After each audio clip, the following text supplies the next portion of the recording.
യേശുക്രിസ്തുവിൻ്റെ പരിശുദ്ധമായ നാമം മഹത്വപ്പെടുമാറാകട്ടെ. ഇബ്രായ ലേഖനം 12-ാം അധ്യായം 28-ാമത്തെ വാക്യം നമുക്ക് വായിക്കാം. ആകയാൽ ഇളകാത്ത രാജ്യം പ്രാപിക്കുന്നതുകൊണ്ട് നാം നന്ദിയുള്ളവരായി ദൈവത്തിന് പ്രസാദം വരുമാറ് ഭക്തിയോടും ഭയത്തോടും കൂടെ സേവ ചെയ്യുക. ദൈവത്തിന് സ്തോത്രം. As you are receiving a kingdom firm and stable, ഉറപ്പുള്ളതായൊരു രാജ്യം നിങ്ങൾ പ്രാപിക്കാൻ പോകുന്നത് കൊണ്ട് ഭക്തിയോടും ഭയത്തോടും കൂടെ ദൈവം പ്രസാദിക്കത്തക്കവണ്ണം ദൈവത്തെ സേവിക്കുക. അപ്രകാരമുള്ളതായ ഒരു ക്രൈസ്തവനായിരിക്കുക, ഒരു ക്രിസ്ത്യാനിയായിരിക്കുക, ദൈവത്തെ സേവിക്കുന്ന ക്രിസ്ത്യാനിയായിരിക്കുക. ആവശ്യങ്ങൾക്ക് വേണ്ടി പ്രാർത്ഥിക്കുന്ന ക്രിസ്ത്യാനിയായിട്ടല്ല. ഇളകാത്ത രാജ്യം ഞാൻ പ്രാപിക്കാൻ പോകുന്നത് കൊണ്ട് എനിക്ക് തന്നിരിക്കുന്ന രാജ്യത്തിൻ്റെ ആ രാജാവിനെ അറിഞ്ഞ് ആ രാജാവിൻ്റെ ഒരു സേവകനാകുക, അഥവാ യേശുക്രിസ്തുവിനെ സേവിക്കുന്ന ഒരടിമയായിത്തീരുക. അതാണ് ക്രൈസ്തവൻ്റെ വിളിയെന്ന് പറയുന്നത്. ഒരു ദേവാലയത്തിൽ പോകാനുള്ള വിളിയല്ല ഇത്, ഒരു പ്രാർത്ഥനാ യോഗത്തിന് പോകാനുള്ള വിളിയല്ല ഇത്, വിവാഹം കല്യാണം പള്ളിയിൽ നടത്താനുള്ള വിളിയല്ല ഇത്, കുഞ്ഞുങ്ങളെ മാമോദീസ മുക്കാനുള്ള വിളിയല്ല ഇത്. ഉയർത്തെഴുന്നേറ്റ കർത്താവായ യേശുക്രിസ്തുവിൻ്റെ ഒരു വേലക്കാരനാണ് ഞാൻ, അവൻ്റെ ഒരു ദാസനാണ് ഞാൻ എന്നുള്ളതായ ഉറപ്പുള്ളവനായിട്ട് ജീവിക്കുക. ഇതാണ് ഭാഗ്യവാനായ അപ്പോസ്തലൻ സ്വന്തം അനുഭവത്തിലൂടെ പഠിപ്പിക്കുന്നത്. ദൈവമക്കളെ, നമ്മുടെ അനുഭവം എന്താണ്? നമ്മുടെ ജീവിതാനുഭവം എന്താണ്? ദൈവത്തിന് സ്തോത്രം. നമ്മുടെ ജീവിതം മുഴുവനും കൊടുത്ത് ജീവിതകാലം മുഴുവനുള്ളതായ നമ്മുടെ ആരോഗ്യവും നമ്മുടെ പണവും നമ്മുടെ സമയവും നമ്മുടെ കഴിവും സാമർഥ്യവും എല്ലാം ഉപയോഗിച്ച് നാം നേടിയെടുക്കുന്നത് എന്താണ് മനുഷ്യരിൽ നിന്നും നേടിയെടുക്കുന്നത്? നമ്മുടെ കഴിവ് ഉപയോഗിച്ച്, സമയം, പണം, സ്വാധീനം എല്ലാം ഉപയോഗിച്ച് നാം നേടിയെടുക്കുന്നത് അവസാനം, പ്രിയപ്പെട്ടവരെ, കരയാനുള്ള കുറേ കണ്ണുനീർത്തുള്ളികൾ മാത്രമേ മനുഷ്യൻ നേടിയെടുക്കുന്നുള്ളൂ. ജീവിതകാലത്ത് മറുകടമുഷ്ടി, തന്നിഷ്ടം, തൻ്റെ ഇടം, അടിച്ചമർത്തൽ, ഉപദ്രവിച്ച് നിർത്തൽ, വാക്കുകൊണ്ട് പോരടിക്കുന്നു, ധർമ്മവും അധർമ്മവും എല്ലാം ചേർന്നതായ പ്രവൃത്തി കൊണ്ട് മനുഷ്യനിങ്ങനെ ആറാടി നിൽക്കുകയാണ്. മനുഷ്യനിങ്ങനെ ഗോലിയാത്ത് ആ കുന്തമൂരി നിന്നതുപോലെ, ഗോലിയാത്ത് നിൽക്കുന്നത് പോലെയാണ് ഇന്ന് വിശ്വാസികൾ വിശ്വാസമണ്ഡലത്തിൽ നിൽക്കുന്നത്. എന്നെ തോൽപ്പിക്കാൻ ആരുണ്ട്? എൻ്റെ ഒപ്പം ആരുണ്ട്? എന്നെ പ്രസംഗത്തിൽ എന്നെ തോൽപ്പിക്കാൻ ആരുണ്ട്? ദൈവവേലയിൽ എന്നെ തോൽപ്പിക്കാൻ ആരുണ്ട്? സമർപ്പണത്തിൽ പോലും എന്നെപ്പോലുള്ള വിശ്വാസി ആരുണ്ട്? പണ്ട് ഗോലിയാത്ത് നിന്നതുപോലെയാണ് ഇന്ന് ക്രൈസ്തവൻ നിൽക്കുന്നത്. പലപ്പോഴും അവനവൻ്റേതായ ആരാധനാ കേന്ദ്രങ്ങളിൽ നിൽക്കുന്ന ക്രൈസ്തവൻ ഗോലിയാത്തിനെ പോലെയാണ് നിൽക്കുന്നത്. കാരണം എന്നെ തോൽപ്പിക്കാൻ ആരുമില്ല, എന്നെ പരാജയപ്പെടുത്താൻ ആരുമില്ല, എൻ്റെ നേരെ നിൽക്കാൻ കഴിവുള്ള ഒരുത്തനുമില്ല എന്നുള്ള ചിന്താഗതിയോടെയാണ് ആരാധനാ സ്ഥലത്ത് നിൽക്കുന്നത്, ദേവാലയങ്ങളിൽ നിൽക്കുന്നത്, പ്രാർത്ഥനാ കൂട്ടങ്ങളിൽ നിൽക്കുന്നത്. ഗോലിയാത്തിൻ്റെ മനോഭാവമുള്ള അനേക ക്രൈസ്തവ നേതാക്കന്മാരെയും ക്രൈസ്തവ പ്രവർത്തകരെയും നമുക്ക് ഈ കാലത്ത് കാണുവാനായിട്ട് കഴിയും. പ്രിയപ്പെട്ടവരെ, ഒന്നാലോചിച്ച് നോക്കൂ. നാം ശിശുവായിരുന്നപ്പോൾ അമ്മയുടെ അരികത്ത് കിടന്നു. 3-4 വയസ്സാകുമ്പോൾ അവിടെ നിന്ന് പിന്നെ അങ്ങ് എഴുന്നേൽക്കുകയാണ്. പിന്നെ എന്തൊക്കെയാണ് ചെയ്യുന്നത്? ഒരു സ്ത്രീയായി പുരുഷനായി ഒരു എഴുന്നേറ്റുള്ളതായ ഒരു പ്രവർത്തനമാണോ? പ്രവർത്തനമൊന്നുമല്ല, ഒരു ജീവിതമാണ് അവിടെ. അതിന് പ്രത്യേക വിശേഷമൊന്നും പറയാൻ ഞാൻ ആഗ്രഹിക്കുന്നില്ല. അമ്മയുടെ ഓരത്ത് നിന്ന് എഴുന്നേറ്റിട്ട് പിന്നെ അവസാനം ഒരു സ്ത്രീയായി, ഒരു പുരുഷനായി, ഒരു വൃദ്ധയായി, ഒരു വൃദ്ധനായി അവസാനം കിടക്കയിൽ വന്നെത്തുന്നു. അതുവരെയുള്ള ജീവിതം. ആ കിടക്കയിൽ കിടക്കുമ്പോൾ തന്നെ ATM കാർഡ് കൂടെ കാണും, ഡെബിറ്റ് കാർഡ് കൂടെ കാണും, ചെക്ക് ബുക്ക് കൂടെയുണ്ട്, ഗൂഗിൾ പേ ഉണ്ട്, മൊബൈൽ ഫോണുണ്ട്, എല്ലാം കൂടെ കിടക്കുന്നുണ്ട് ആ കട്ടിലേൽ. പക്ഷേ ആർക്ക് വേണം? ആർക്കാണ് അതിൻ്റെ ആവശ്യം? ആർക്കെങ്കിലും ഗുണമുണ്ടോ അതുകൊണ്ട്? ഒന്നുമില്ല. പ്രിയപ്പെട്ടവരെ, മനുഷ്യൻ നേടിയെടുക്കുന്നത് അത്രമാത്രമേ ഉള്ളൂ.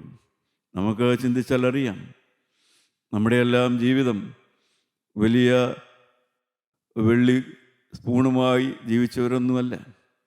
ധനസമൃദ്ധിയിലോ സുഖലോലുപതയിലോ പൊട്ടുമെത്തയിലോ കിടന്നുറങ്ങിയവരല്ല സാധാരണ മനുഷ്യരല്ല. സാധാരണക്കാരായ നാം ശോഭ കുറഞ്ഞതും ഭംഗി കുറഞ്ഞതും നിറം കുറഞ്ഞതും എല്ലാമുള്ള സാഹചര്യത്തിലും അങ്ങനെയെല്ലാമുള്ള വ്യക്തികളോടുകൂടെ ജീവിച്ചവരാണ് നാമൊക്കെ. പക്ഷേ എൻ്റെ പ്രിയപ്പെട്ടവരെ, അതുകൊണ്ട് എന്തെങ്കിലും കുറവുണ്ടാകുമോ? അതുകൊണ്ട് നമുക്കെന്തെങ്കിലും നഷ്ടം വരുമോ? പണം കുറഞ്ഞു പോയതുകൊണ്ടോ, സൗന്ദര്യം കുറഞ്ഞു പോയതുകൊണ്ടോ, നിറം കുറഞ്ഞു പോയതുകൊണ്ടോ, ഉദ്യോഗ പ്രൗഢി കുറഞ്ഞു പോയതുകൊണ്ടോ നമുക്കെന്തെങ്കിലും തീരാനഷ്ടം വരുമോ? ഒരു കാലത്തും വരികയില്ല. You leave only once, but if do it correct once is sufficient എന്ന് ഇംഗ്ലീഷിൽ പറയും. ഒരിക്കലേ നാം ജീവിക്കുന്നുള്ളൂ. പക്ഷേ ഒരിക്കലായി ജീവിക്കുന്ന ആ ജീവിതം ശരിയായി ജീവിച്ചാൽ, ഒരു പ്രാവശ്യം ജീവിച്ചാൽ മതി. ഈ ഭൂമിയിൽ ദൈവം തരുന്ന ആയുസ് 70 അല്ലെങ്കിൽ 80 വയസ്സെന്ന് പറയും. ആ ഒരു പ്രാവശ്യത്തെ ആയുസ് അത്രയും ജീവിച്ചാൽ മതി. നേടേണ്ടത് നേടാം. എന്താണ് നേടേണ്ടത്? ഇളകാത്ത രാജ്യം. എന്താണ് നേടേണ്ടത്? ക്രിസ്തുവിനോടുള്ള സ്നേഹം. എന്താണ് നേടിയെടുക്കേണ്ടത്? നിത്യസൗഭാഗ്യം. എന്താണ് നേടിയെടുക്കേണ്ടത്? ജീവനുള്ള ദൈവത്തിൻ്റെ ഒരടിമ, ഒരു വേലക്കാരനായി തീരുക. എന്താണ് നേടിയെടുക്കേണ്ടത്? തമ്മിലുള്ളതായ സ്നേഹം, സമാധാനപ്രിയനാകുക, ഒരു സമാധാനം ഉണ്ടാക്കുന്ന വ്യക്തിയാവുക. പ്രിയപ്പെട്ടവരെ, പണം കുറഞ്ഞാലും, സൗന്ദര്യം കുറഞ്ഞാലും, നിറം കുറഞ്ഞാലും, ഉദ്യോഗ പ്രൗഢി കുറവായാലും ശാശ്വതമായ നഷ്ടമൊന്നും ഒരു മനുഷ്യനും വരുന്നില്ല. അതിന് പകരമായി പണമുണ്ടായാലും, സൗന്ദര്യമുണ്ടായാലും, പ്രൗഢി ഉണ്ടായാലും ശാശ്വതമായ നേട്ടവും ആർക്കും വരുന്നില്ല. എൻ്റെ ആത്മീയ ഗുരുവായ യോഹന്നാൻ സാറ് ഇപ്രകാരം പറഞ്ഞ് ഞാൻ കേട്ടിട്ടുണ്ട്: സ്നേഹിപ്പാനുള്ളതായ ഒരു ഹൃദയവും, വിശ്വസിക്കാനുള്ളതായ ഒരു മനസ്സും, സഹിപ്പാനുള്ളതായ ഒരു ശരീരവും ഉണ്ടെങ്കിൽ മനുഷ്യരായ നമുക്കെല്ലാം ഈ ഭൂമിയിൽ സമാധാനത്തോടെ ജീവിക്കാം, സന്തോഷത്തോടെ ജീവിക്കാം, ദൈവരാജ്യത്തിൽ എത്തുകയും ചെയ്യാം. സ്നേഹിക്കാനുള്ളതായ ഒരു ഹൃദയമുണ്ടാകണം, വിശ്വസിക്കാനുള്ളതായ ഒരു മനസ്സുണ്ടാകണം. പ്രിയപ്പെട്ടവരെ, അപ്പോസ്തലനായ പൗലോസ് ഓർപ്പിക്കുകയാണ്, എവിടെ നിന്നാണ് ഈ സ്നേഹിക്കാനുള്ള മനസ്സ്, സ്നേഹിക്കാനുള്ള ഹൃദയം എവിടെ നിന്നാണ് കിട്ടുക? മനുഷ്യനെ സ്നേഹിക്കാൻ, സ്നേഹം പഠിപ്പിക്കാൻ വല്ലോ മനുഷ്യൻ്റെ ശരീരത്തിലുണ്ടോ? സ്നേഹം പഠിപ്പിക്കുന്ന വിദ്യാലയമുണ്ടോ? സ്നേഹം പഠിപ്പിക്കുന്ന ദേവാലയമുണ്ടോ? സ്നേഹം പഠിപ്പിക്കുന്നതായ ഏതെങ്കിലും സൺഡേ സ്കൂളുണ്ടോ? സ്നേഹം പഠിപ്പിക്കുന്ന ഏതെങ്കിലും പ്രാർത്ഥനാലയമുണ്ടോ? പ്രിയപ്പെട്ടവരെ, സ്നേഹം എവിടെ നിന്നാണ് മനുഷ്യന് കിട്ടുക? അത് ഗ്ലാൻഡിൻ്റെ പ്രവർത്തനമായി മനുഷ്യനുണ്ടാകുന്നതല്ല, വിദ്യാഭ്യാസം കൊണ്ടുണ്ടാകുന്നതല്ല. എവിടെ നിന്നാണ് സ്നേഹം ഉണ്ടാകുക? യോഹന്നാൻ്റെ ലേഖനം, 1-ാമത്തെ ലേഖനം 4-ാം അധ്യായം എടുക്കാം. 4-ാം അധ്യായത്തിൻ്റെ 7-ാമത്തെ വാക്യം നമുക്ക് വായിച്ചു നോക്കാം. എവിടെ നിന്നാണ് സ്നേഹം വരിക? പ്രിയമുള്ളവരെ, നാം അന്യോന്യം സ്നേഹിക്കുക. സ്നേഹം ദൈവത്തിൽ നിന്ന് വരുന്നു. സ്നേഹിക്കുന്നവനെല്ലാം ദൈവത്തിൽ നിന്ന് ജനിച്ചിരിക്കുന്നു. ദൈവത്തിൽ നിന്ന് ജനിക്കുന്നവനെ മാത്രമേ സ്നേഹിക്കാൻ കഴിയുള്ളൂ. എന്നുവെച്ചാൽ ഈ ഭൂമിയിൽ ജനിച്ച ഒരുത്തിന് സാധിക്കുകയില്ല. മറിച്ച് ഒരു വീണ്ടും ജനന അനുഭവമുള്ളവന് മാത്രം. ദൈവത്തിൽ ജനിച്ചവൻ സ്നേഹിക്കുന്നു. സ്നേഹം ദൈവത്തിൽ നിന്ന് വരുന്നു. ദൈവത്തോട് ബന്ധമുള്ളവന് മാത്രമേ ശരിയായ സ്നേഹം, എന്നുവെച്ചാൽ ബലഹീനരെ, കുറവുള്ളവരെ, കഴിവ് കുറഞ്ഞവരെ, തൻ്റെ അത്രയും സാമർഥ്യമില്ലാത്തവരെ, സൗന്ദര്യമില്ലാത്തവരെ, പണമില്ലാത്തവനെ എല്ലാം സ്നേഹിക്കണമെങ്കിൽ അത് ദൈവത്തിൽ നിന്ന് വരുന്ന സ്നേഹമാണ്. ആ സ്നേഹം ഒരു വീണ്ടും ജനന അനുഭവത്തിലൂടെ മാത്രമേ കിട്ടുകയുള്ളൂ. പ്രിയപ്പെട്ടവരെ, ഇളകാത്ത രാജ്യം പ്രാപിക്കുക അഥവാ ക്രിസ്തുവിനോട് ചേർന്നുമ്പോൾ മാത്രമേ നമുക്ക് സ്നേഹിക്കാനുള്ള കഴിവുണ്ടാകുകയുള്ളൂ. അതിന് പണം വേണമെന്നില്ല. വിശ്വസിക്കാനുള്ളതായ ഒരു മനസ്സുണ്ടാകണം. ക്രിസ്തുവിൽ വിശ്വസിക്കാനുള്ളതായ ഒരു മനസ്സുണ്ടാകണം. 5-ാം അധ്യായത്തിൻ്റെ 18-ാമത്തെ വാക്യം, 1 യോഹന്നാൻ 5:18 വായിച്ചു നോക്കാം. ദൈവത്തിൽ നിന്ന് ജനിച്ചിരിക്കുന്നവൻ ആരും പാപം ചെയ്യുന്നില്ല എന്നും നാം അറിയുന്നു. ദൈവത്തിൽ ജനിച്ചവൻ തന്നെത്താൻ സൂക്ഷിക്കുന്നു. പ്രിയപ്പെട്ടവരെ, ഇളകാത്ത രാജ്യം പ്രാപിച്ച മനുഷ്യൻ, അതാണ് ദൈവത്തിൽ ജനിച്ചവൻ. അവൻ തന്നെത്താൻ സൂക്ഷിക്കുന്നവനാണ്. സൂക്ഷിക്കേണ്ടതെല്ലാം അവൻ സൂക്ഷിക്കും. തൻ്റെ മാനം സൂക്ഷിക്കും, തൻ്റെ ഇന്ദ്രിയങ്ങളെ സൂക്ഷിക്കും, തൻ്റെ അഭിപ്രായങ്ങളെ സൂക്ഷിക്കും, തൻ്റെ സമർപ്പണങ്ങളെ സൂക്ഷിക്കും. ദൈവം തനിക്ക് തന്നിരിക്കുന്നതായ സകലതും താൻ സൂക്ഷിക്കേണ്ടതുപോലെ സൂക്ഷിക്കും. ദൈവം തന്നതായ ആ ചൈതന്യം, ദൈവം തന്നതായ ഭാര്യ ഭർത്തൃബന്ധം, ദൈവം തന്നതായ സമർപ്പണ ജീവിതം എല്ലാം അവൻ സൂക്ഷിക്കും. ദൈവത്തിൽ ജനിച്ചവൻ തന്നെത്താൻ നഷ്ടം വരാതെ സൂക്ഷിക്കുന്നു, സൂക്ഷിക്കേണ്ടതെല്ലാം സൂക്ഷിക്കുന്നു. ഇളകാത്ത രാജ്യം പ്രാപിച്ചവൻ. 5-ാം അധ്യായം 4-ാമത്തെ വാക്യം. ദൈവത്തിൽ നിന്ന് ജനിച്ചതൊക്കെയും ലോകത്തെ ജയിക്കുന്നു. ലോകത്തെ ജയിച്ച ജയമോ നമ്മുടെ വിശ്വാസം തന്നെ. പ്രിയപ്പെട്ടവരെ, ആ ഇളകാത്ത രാജ്യം ദൈവത്തിൽ നിന്ന് ജനിച്ചവൻ ലഭിക്കുന്നതാണ് ഇളകാത്ത രാജ്യം. അത് ലഭിച്ചവൻ എന്ത് ചെയ്യുന്നു? ദൈവത്തിൽ നിന്ന് ജനിച്ചതൊക്കെയും ലോകത്തെ ജയിക്കുന്നു. ലോകത്തെ ജയിക്കുന്നു. ലോകത്തോട് ഇഴുകിച്ചേരുകയല്ല, തരംതാണ് പോകുകയല്ല, കൂട്ടുകാരുടെ ഒത്ത് തരംതാണ് പോകുകയല്ല, സാഹചര്യത്തിനൊത്ത് നിലവാരം കുറഞ്ഞു പോവുകയല്ല, സാഹചര്യം അനുകൂലമെങ്കിൽ പാപം ചെയ്യുകയല്ല, ആരും കാണുന്നില്ല എങ്കിൽ മോഷ്ടിക്കുകയല്ല, ആരും കണ്ടില്ലെങ്കിലും അധർമ്മവും അന്യായവും അശുദ്ധിയും നിവർത്തിക്കുക എന്നുള്ളതല്ല. അവൻ ലോകത്തെ ജയിക്കുന്നവനാണ്. പ്രിയപ്പെട്ടവരെ, ക്രിസ്തുവിലുള്ള വിശ്വാസി, ഒരു ക്രിസ്തു വിശ്വാസി, അവൻ ലോകത്തെ ജയിക്കുന്നവനാണ്. അവൻ തന്നെത്താൻ സൂക്ഷിക്കുന്നവനാണ്. ഒരു ക്രിസ്തു വിശ്വാസി സ്നേഹിക്കാൻ കഴിവുള്ളവനാണ്. അവൻ സ്നേഹം, അവന് ദൈവത്തിൽ നിന്ന് അവന് കിട്ടുന്നത് സ്നേഹമാണ്. അവൻ്റെ ഉള്ളിൽ ഈർഷ്യയുണ്ടാവില്ല, അവൻ്റെ ഉള്ളിൽ നീരസം ഉണ്ടാവില്ല, അവൻ്റെ ഉള്ളിൽ നിലനിൽക്കുന്ന വൈരാഗ്യം ഉണ്ടാവില്ല, നിലനിൽക്കുന്ന വിദ്വേഷം ഉണ്ടാകില്ല. അതെല്ലാം ഒരുവൻ്റെ ഉള്ളിലുണ്ടെങ്കിൽ അവൻ ഇളകാത്ത രാജ്യം പ്രാപിച്ചിട്ടില്ല, ദൈവത്തിൽ നിന്ന് ജനിച്ചിട്ടുമില്ല എന്നാണ് ഇതിൻ്റെ അർത്ഥം. എബ്രായ ലേഖനം 12-ാം അധ്യായത്തിലാണ് നാം വായിച്ചത് ഇളകാത്ത രാജ്യം എന്നുള്ളത്. പ്രിയപ്പെട്ടവരെ, 12-ാം അധ്യായം അതിൻ്റെ 18 മുതൽ 29 വരെയുള്ളതായ വാക്യങ്ങൾ അപ്പോസ്തലൻ ഒരു പ്രത്യേക കാര്യമാണ് ഇവിടെ ഓർപ്പിക്കുന്നത്. 2 കാലഘട്ടത്തിലുള്ള ജീവിതം. ഒരു മനുഷ്യരായി നമ്മുടെ 2 കാലഘട്ടത്തിൽ മനുഷ്യൻ ജീവിക്കുന്നു.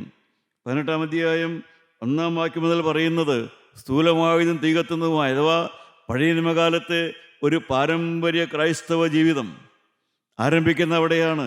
ഒരു പാരമ്പര്യ ക്രിസ്ത്യാനിയായിട്ട് ആരംഭിക്കുന്നു. അതിൻ്റെ ആദ്യത്തെ 2 വാക്യം നമുക്കൊന്ന് വായിക്കാം. 18-ഉം 19-ഉം വാക്യം വായിക്കാം. സ്ഥൂലമായതും തീ കത്തുന്നതുമായ പർവ്വതത്തിനും മേഘതമസ്, കൂരിരുട്ട്, കൊടുങ്കാറ്റ്, കാഹളനാദം, വാക്കുകളുടെ ശബ്ദം എന്നിവയ്ക്കും അടുക്കലല്ലോ നിങ്ങൾ വന്നിരിക്കുന്നത്.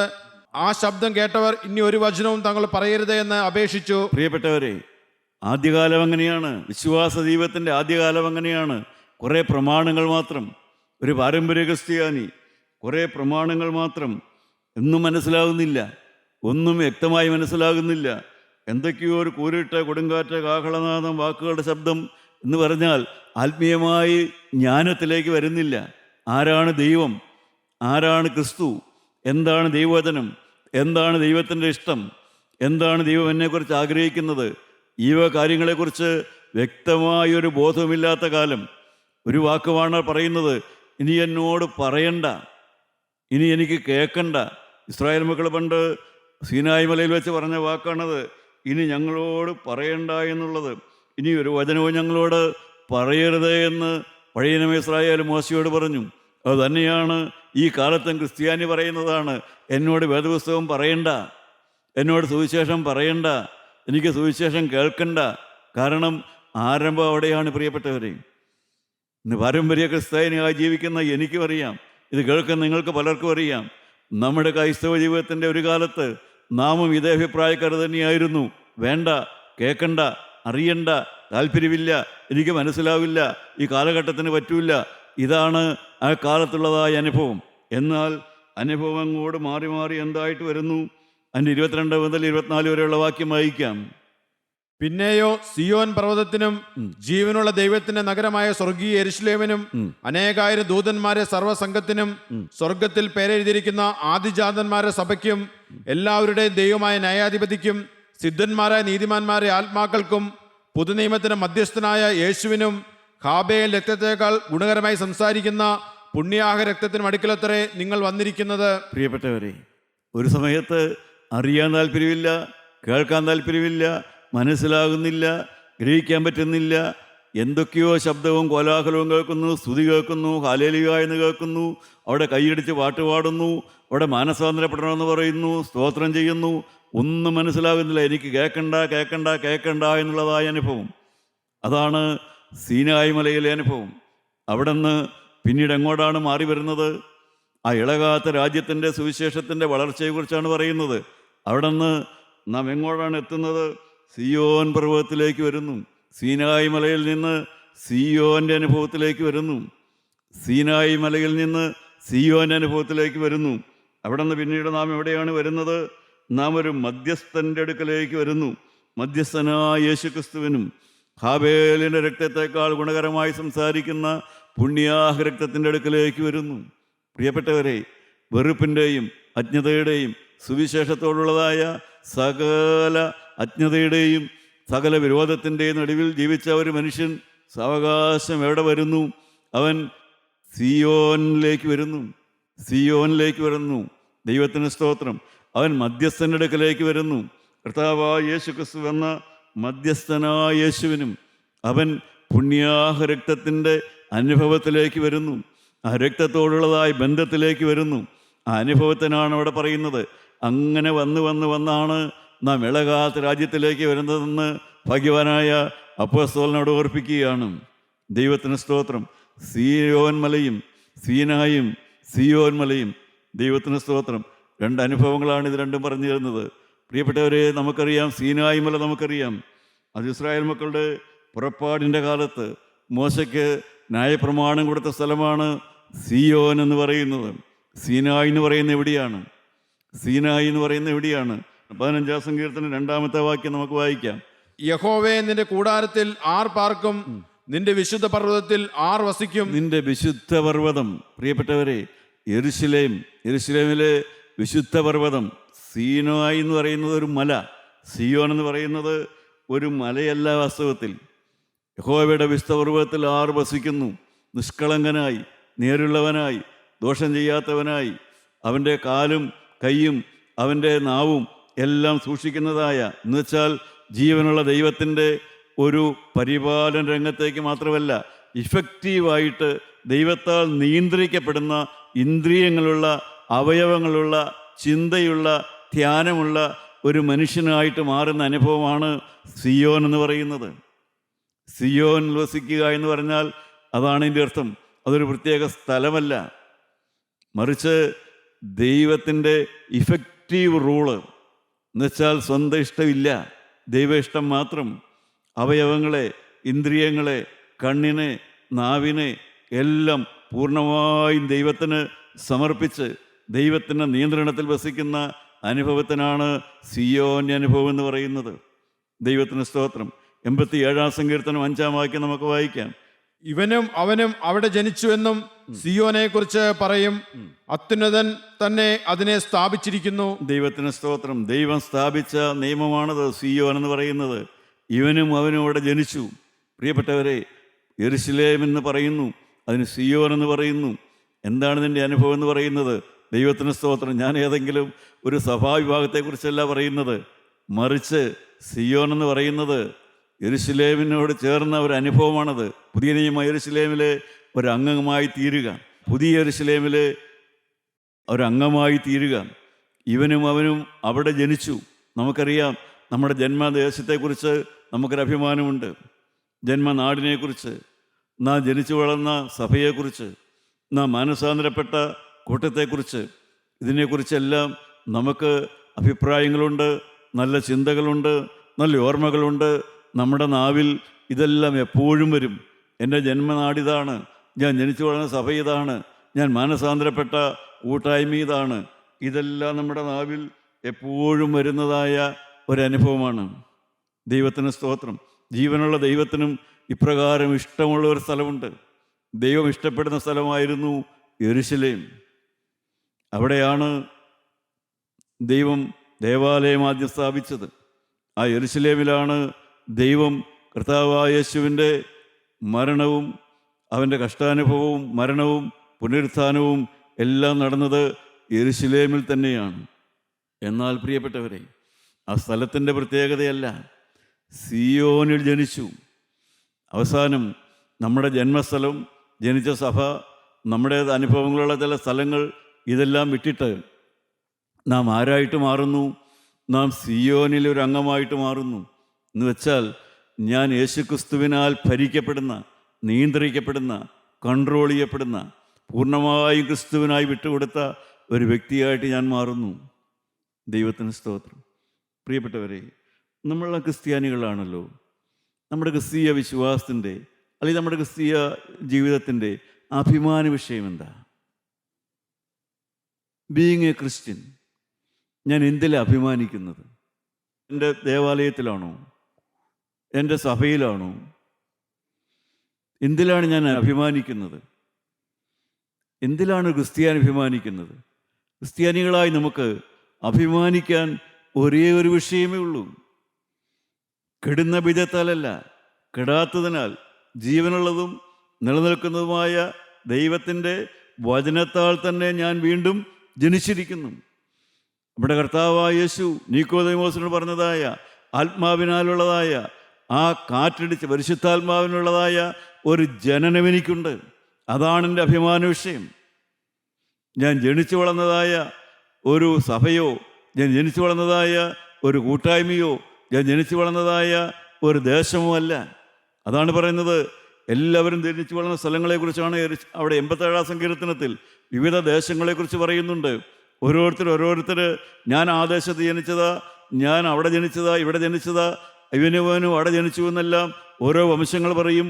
ഞങ്ങൾ അവിടെ ജനിച്ചതാ, ഇവിടെ ജനിച്ചതാ, ഇവിടത്തുകാരാന്നെല്ലാം പറയുമ്പോൾ ഒരു ക്രിസ്തു വിശ്വാസിക്ക് പറയാൻ ഒരേ ഒരു കാര്യമേ ഉള്ളൂ: ഞാൻ സിയോനിൽ ജനിച്ചു, ഞാൻ വീണ്ടും ജനിച്ചു, ഞാൻ ക്രിസ്തുവിൽ ജനിച്ചു, ഞാൻ ഇളകാത്ത രാജ്യത്തിൽ ജനിച്ചു, ഞാൻ ക്രിസ്തുവിനാൽ ഭരിക്കപ്പെടുന്നു, ഞാൻ ക്രിസ്തുവിനാൽ നിയന്ത്രിക്കപ്പെടുന്നു.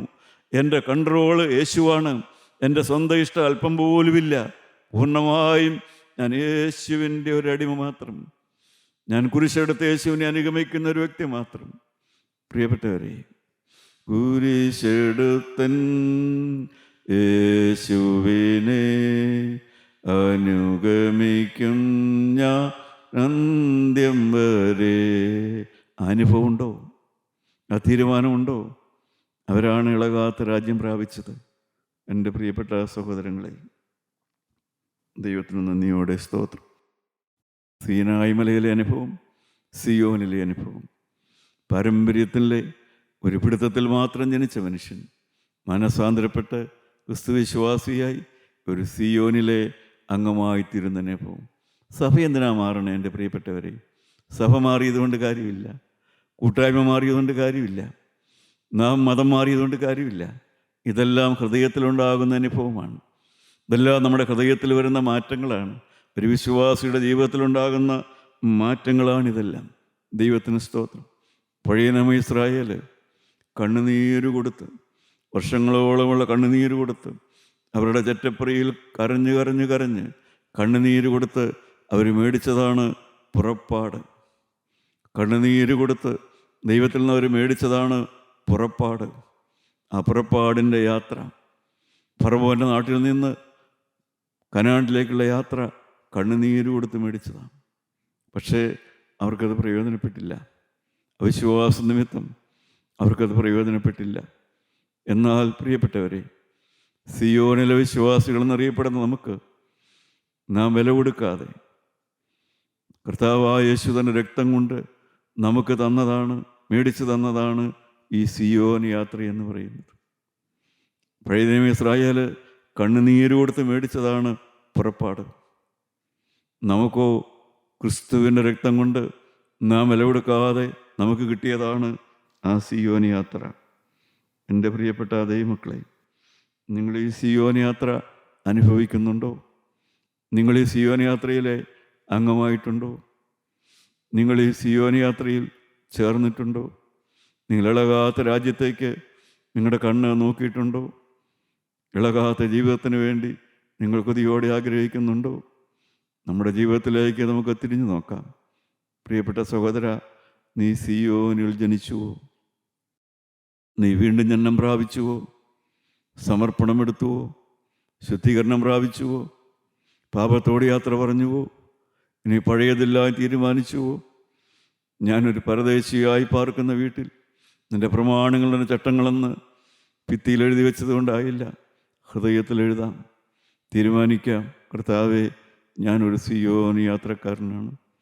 ആ സിയോൻ യാത്രയുടെ അവസാനമാണ് നാം ഇളകാത്ത രാജ്യത്തെത്തുന്നു. എൻ്റെ പ്രിയപ്പെട്ടവരെ, നമ്മുടെ കർത്താവായ യേശുവിനോടുകൂടിയുള്ള ജീവിതം, അവനോടുകൂടിയുള്ളതായ വാസം ഈ ഭൂമിയിൽ വെച്ച് തന്നെ നമുക്ക് ആരംഭിക്കാം. പുതിയ ജീവിതം തുടങ്ങാം, പുതിയ പാത തിരഞ്ഞെടുക്കാം. നമുക്ക് പ്രാർത്ഥിക്കാം.